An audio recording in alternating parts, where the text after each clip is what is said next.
Bismillahirrahmanirrahim. Rojekî zilamekê gelek bi rehm, dilxwaz û bi şefqet diçe beravê. Di nêre ku mewcên behrê bi hezaran masî avêt nekeraxê.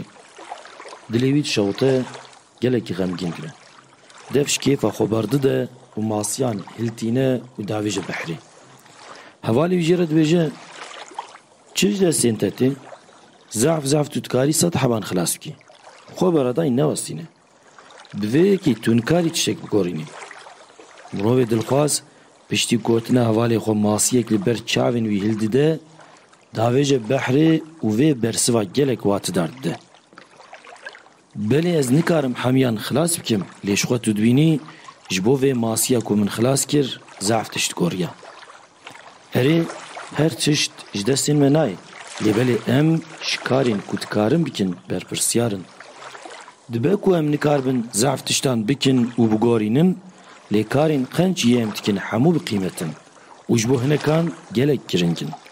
Pêwîst e ji bo qenciyê çi ji destên me were em bikin, karek ku bi temamî newekirin, bi temamî nayê terkîn.